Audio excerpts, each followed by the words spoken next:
भंडारा कहाँ हो रहा है? अबे अबे यहाँ पर भंडारा है बे। ये देख ना, यही पास में है 1-2 किलोमीटर पर। अबे बहुत बढ़िया हो गया बे, आज चलते हैं भाई फ्री का खाना ठूसने। भाई पहुंच गया क्या? हमें पहुंच गए। सुनो बे, सिर्फ पास ठूकना, इतने दूर से भाग के आए, सिर्फ पास ठूकना, समझ गया? रघुनंदन रघुरघुनंदन रघुवर सेवन रघुपति चायन शतयोजन शतशतयोजन शरधियोजन शर।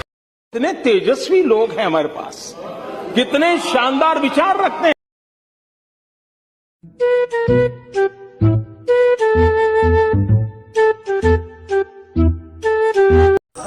सुनो भाई, एक बार तो पास हो गया, लेकिन हम इस तरह का बहुत बार लाएंगे, ठीक है? अब तो एंजॉय करना है।